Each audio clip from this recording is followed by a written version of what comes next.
Oke guys, kembali lagi dengan si Bocil in the house. Oke, kali ini saya akan membahas alur cerita film dari Sarung Tarung. Filmnya cukup menarik dan film ini mengajarkan untuk kita tidak bertarung dengan keroyokan seperti anak-anak milenial zaman sekarang. Dan film ini mengajarkan untuk kita bertarung dengan satu lawan satu dengan sikap kesatria guys. Oke, tanpa basa-basi matikan celana, posisikan posisi dan kencangkan celana dan cekidot.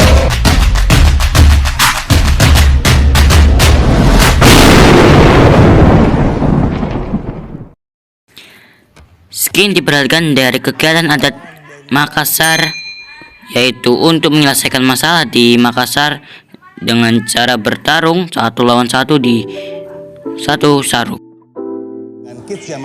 Cara satu ini sangat berbanding terbalik dari kegiatan milenial sekarang yang rata-rata itu keroyokan.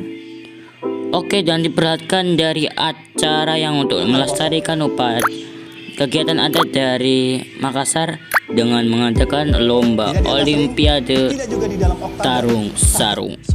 Kemudian skin pun diganti dengan Sumadi, anak pejabat yang sedang ingin mengunjungi suatu diskotik di Jakarta.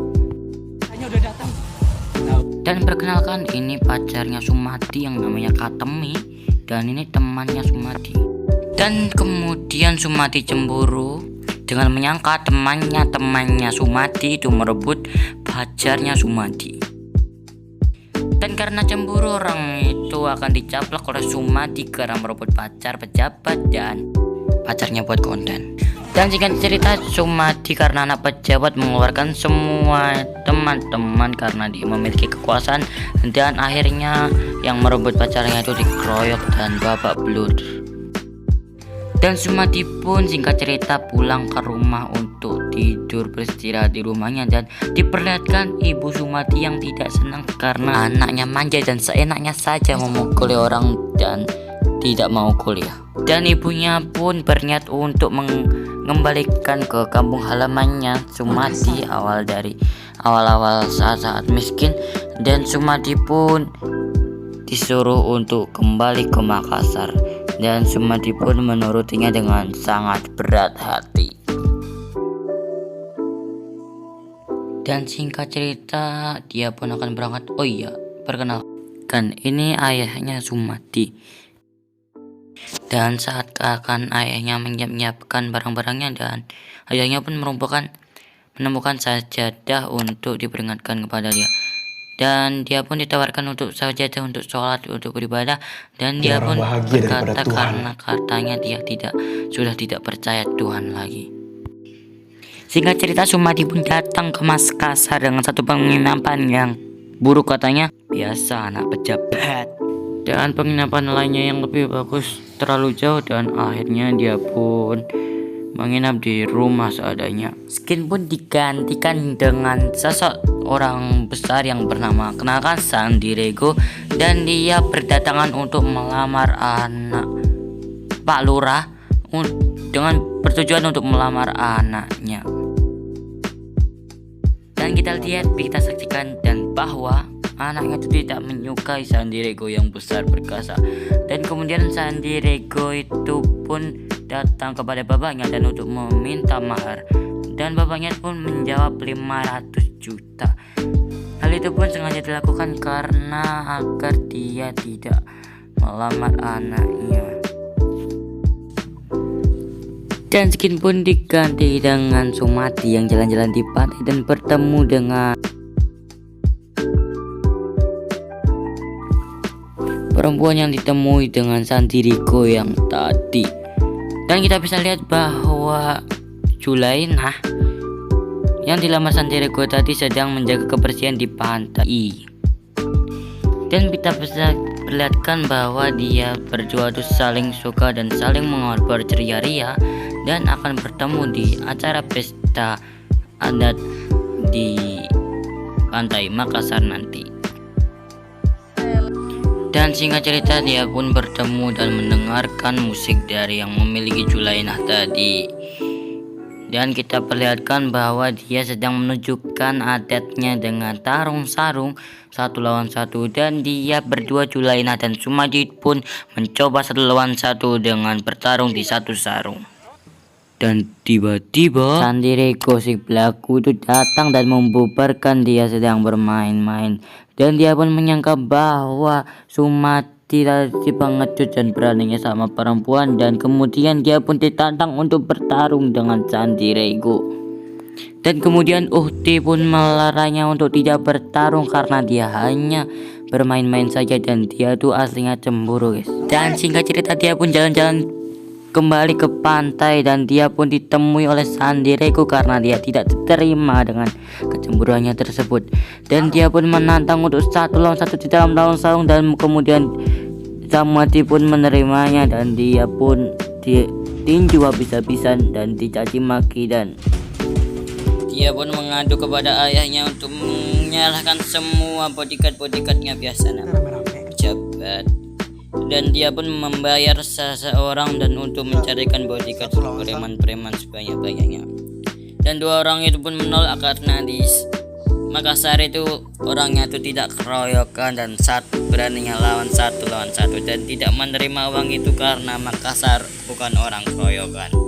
Dan Sumadi pun berniat untuk pulang ke Jakarta kembali, dan dia kemudian dicegat oleh Julainah yang perempuan yang disukainya, dan kemudian dia pun tidak jadi kembali pulang. Dan dia pun berniat untuk membalaskan dendam kepada Sandirego, dan dia menyuruh kedua orang itu mencarikan guru untuk dia, dan dia akan belajar sarung tarung. Dan singkat cerita dia pun diantarkan kepada sang guru pemenang legenda Makassar, dan langsung saja dia dipertemukan untuk belajar. Dan perkenalkan, ini orang handal legendaris di Makassar yang terus tercatat di Makassar. Temannya Julainah pun bermohon untuk mengajarkan temannya Julainah yang yaitu Sumati untuk membelajarkan ilmu tarung sarung. Untuk apa kau? Dan Pak Katami pun menanyakan apa tujuan dari Sumati belajar sarung, dan dia pun menjawab untuk balas dendam. Dan Sumati pun menyogok biasa anak pejabat. Dia pun menyogok Pak Katami untuk mengajarkan dengan cepat, dan kemudian Pak Katami pun menolaknya karena dia tidak butuh uang. Dan kemudian Mbak Sudari pun merayu Pak Katami untuk mengajarkannya. Dan kemudian Pak Katami pun memberi syarat kepada Sumati untuk tinggal di masjid dan tidak memberikan uang kepada dia. Dan kemudian Sumati pun menolaknya karena dia tuh tidak percaya Tuhan dan menolak untuk tidur di dalam masjid. Dan kemudian Julainah pun baru tahu bahwa dia tuh tidak percaya Tuhan, dan kemudian Julainah pun memperjauhi Sumati karena dia tidak percaya Tuhan.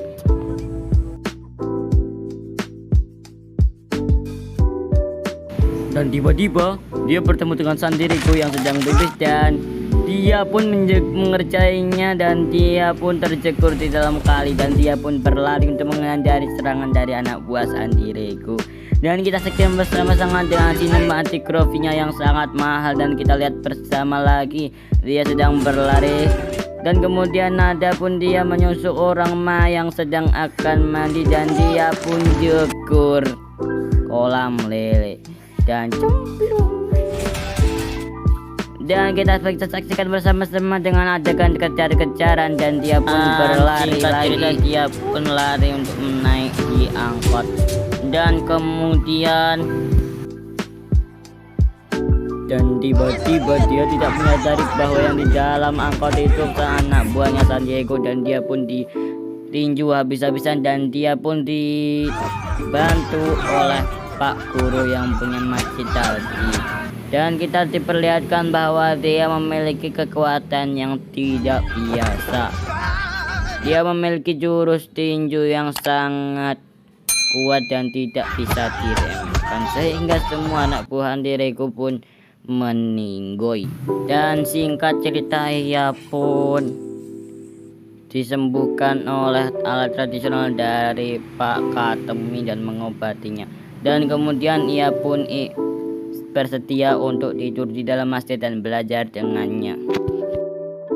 Dan singkat cerita dia pun disuruh tidur di luar dan menangkap nyamuk dengan ilmu jurusnya dengan 1 kali tangkap. Dan dia pun kelelahan karena menangkap nyamuk dan akhirnya dia bisa tidur. Dan singkat cerita dia pun didatangi oleh Sandirigo dan dia tidak terima anak buahnya dibabak ajak belur. Dan kemudian dia pun mengajak untuk berduel dengannya dan bertarung dengan Sandirigo. Dan kemudian Pak Katemi pun mengusulkan untuk bertarung di pertandingan saja dan dia pun disuruh ikut ke dalam pertandingan dan Sandirigo pun menerimanya. Dan Sumadi pun tak percaya apakah dia bisa belajar 1 bulan dan dia bisa mengalahkan Sandirigo yang menang 3 tahun berturut-turut dalam peperangan. Dan Pak Katemi pun menjawab tidak ada yang tidak mungkin untuk Allah Subhanahu wa Ta'ala. Dan singkat cerita dia pun diajarkan bertarung dan melawan Sandirigo. Dan singkat cerita dia pun diajarkan jurus naga sakti yaitu ngangkat galon.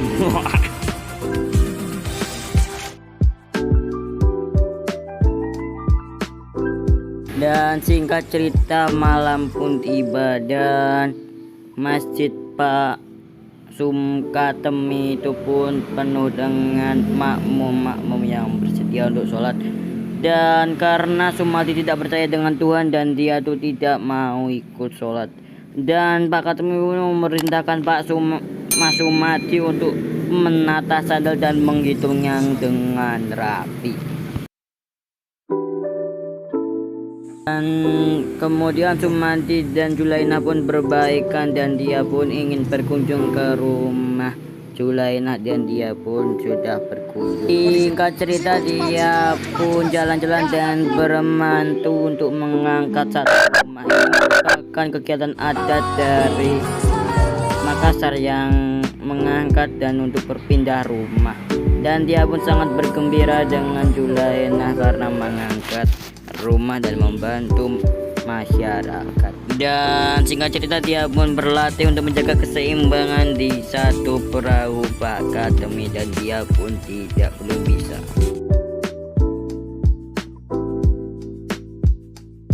Dan dia pun berlatih kembali di pesisiran pantai. Dan dia pun berlatih sebisa mungkin dan dia sedikit bisa memahami cara-cara teknik sarung tarung. Dan singkat cerita dia pun beristirahat dan Pak Katemi pun beristirahat untuk sholat duha. Dan kemudian ada seekor ular yang menggigit Pak Katemi. Dan Sumadi pun tidak bisa berbuat banyak karena dia juga masih takut. Dan Pak Sumadi pun menanyai Pak Katemi apakah dia tidak sakit dan dia pun menjawab dia sholat karena Allah dan yang menciptakan ular pun Allah. Maka dari itu dia tidak merasa sakit karena dia sholat karena Allah. Dan kemudian Pak Sumadi pun terpukau dan dia langsung bilang ajari aku Islam. Dan singkat cerita dia pun belajar sholat dan dia setiap hari disuruh untuk adzan saat masjid waktu sholat waktu tiba. Dan singkat cerita dia pun diajarkan untuk bertarung dan berlari di atas air dan dia pun belajar mengaji. Dan dia pun kembali berlatih untuk menjaga stamina-nya dan dia mengangkat 1-2 air setiap harinya. Dan dia berlatih malam, siang, dan pagi lagi dan dia pun mulai bisa menguasai. Dan dia pun bisa menyeimbangkan dirinya di atas perahu karena dia mulai menguasainya. Dan singkat cerita dia pun dipertemukan dengan ibunya yang akan mengolah Makassar pantainya menjadi 1 pabrik. Dan Pak Dan anak Sumadi pun mencegahnya karena dia sudah cinta dengan Makassar dan untuk menjaga kebersihan yang lebih dan menjaga kebersihan di pantai Makassar. Dan pemigrasian tidak jadi dilakukan karena pencegahan dari anaknya. Kemudian ayahnya pun bangga dengan dia. Dan singkat cerita dia pun bertemu dengan Julaina yang tadi itu awalnya tuh dia tuh marah karena dia baru tahu kalau dia tuh anak pejabat dan ingin mengolah dari Makassar itu. Dan dia pun sudah menghentikannya dan dia pun berbaikan kembali. Dan singkat cerita dia pun mendaftar dan dia tuh bangga karena legenda kok masuk lomba pertandingan Makassar. Dan dia pun menjawab, yang bertarung bukan saya dan yang ikut adalah anak murid didik saya. Dan singkat cerita dia pun menang melawan musuh-musuhnya ya biasa pertama. Dan Sandirigo pun begitu dan dia pun bisa melawan. Dan singkat cerita dia pun 1 lawan 1 Sandirigo musuh. Dan singkat cerita dia pun refleks mulu. Dan singkat cerita dia masuk semifinal. Singkat cerita dia pun bisa belum bisa mengimbangi dan dia pun hampir kalah. Dan karena utang Maela yang belum dibayar dan dia pun menjotos balik Sandirigo sampai meninggoy karena tidak terima dengan kekalahan. Dia pun mengancam untuk bertanding kembali menggunakan pisau sejenisnya. Dan dia pun mengancam semuanya dan menutup pintu area masuk dan menjaga keamanan. Dan dia pun ingin bertarung menggunakan selempong. Karena anak manja dia pun takut dan panik. Dan kemudian singkat cerita dia pun diajak bertarung melawan Sandirigo. Dan singkat cerita dia pun membuang semua alat kerisnya dan dia pun melaksanakan sholat duha. Dan kemudian karena izin Allah Subhanahu wa taala dia pun tidak terkena. Dan kemudian Sandirigo pun KO. Dan singkat cerita tiap lapangan pun dikelilingi didatangi oleh pihak berwajib dan polisi. Dan kemudian Sandirigo pun ditangkap dan Sudarmi pun merayakan kemenangannya.